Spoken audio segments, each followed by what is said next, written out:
कळंब तालुक्यातील येरमाळा गावात मातंग एकता आंदोलन या संघटनेचे जिल्हाध्यक्ष रणजित कसबे यांनी साहित्यरत्न अण्णाभाऊ साठे यांची जयंती उत्साहात केली साजरी।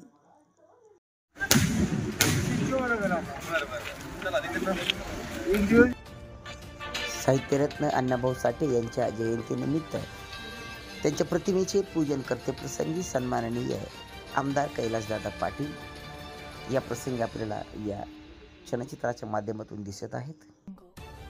कसबे परिवाराच्या वतीने सत्कार स्वीकारते प्रसंगी त्या प्रसंगी PSI लिंबाळकर साहेब, विविध क्षेत्रातून आलेल्या सर्व मान्यवरांचं स्वागत या ठिकाणी मातंग एकता आंदोलनाचे जिल्हाध्यक्ष मल्हारी कसबे यांच्या हस्ते करण्यात आले।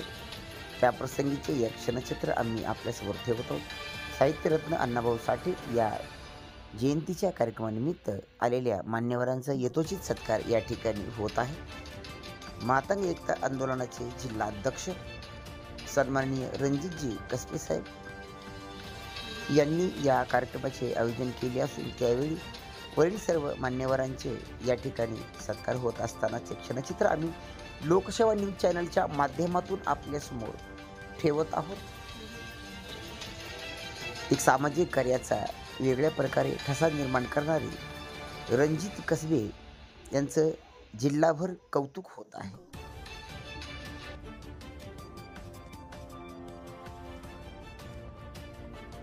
नाव घेऊ शकतो, सगळ्यांची माफी मागतो। आणि आज खरं तर मल्हारी कसबे साहेबांचं 2-3 दिवसापासून मला या ठिकाणी यावं असं।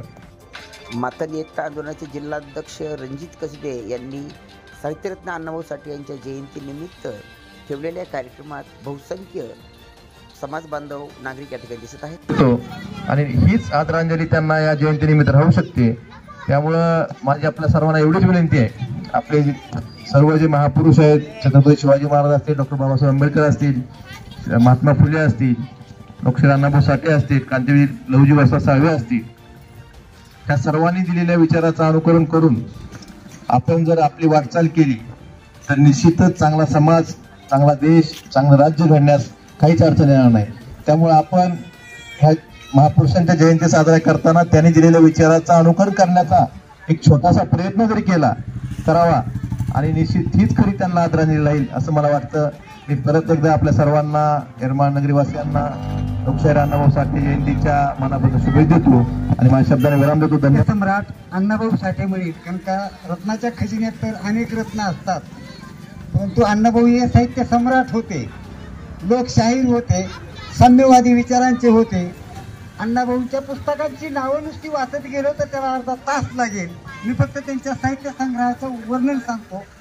32 कथासंग्रह, 22 कादंबऱ्या, 7 चित्रपट लेखन, 10 पोवाडे, 1 प्रवास वर्णन आणि अनेक लोकगीतं, त्यातले अनेक छक्कड, ज्यातली एक सर्वांना परिचित असणारी छक्कड माझी मैना गावाकडे राहिली, ही सर्व परिचित असणारी असे साहित्य सम्राट अण्णाभाऊ साठे। माझी सर्व बांधवांना इथून पुढे विनंती राहील की साहित्यरत्न म्हणण्याऐवजी साहित्य सम्राट म्हणा, की ज्यांनी सांगितलं की पृथ्वी ही शेषाच्या मस्तकावर तरंगली नसून ही मजुराच्या आणि कष्टकऱ्यांच्या तळ हातावर आहे। मग पहिल्यांदाच कादंबरी चित्रा नावाची जी रशियन भाषेमध्ये तिचं भाषांतर झालं, तिथल्या अभ्यासक्रमाला ते कादंबरी सध्या चालवली जाते आणि याच कादंबरीच्या आणि आणखी साहित्यामधलं अनेक भांडवल रशियामध्ये पोहोचलं, भाषांतर झालं आणि त्या ठिकाणी रशियामध्ये जेव्हा क्रुश्चोव यांच्या भेटीला पंडितजी क्षेत्रातून आलेल्या, राजकीय क्षेत्रातून आलेल्या, सामाजिक पत्रकारिता अशा विविध क्षेत्रातून आलेल्या सर्व मान्यवरांचं, माता भगिनींचं या ठिकाणी आपण या कार्यक्रमाची उपस्थित राहून शोभा वाढवली, त्याबद्दल आपल्या सर्वांचे आभार व्यक्त करून या ठिकाणी हा कार्यक्रम संपला असे घोषित करतो। इस वीडियो को लाइक करें, हमारे चैनल को सब्सक्राइब कर बेल आइकन जरूर प्रेस करें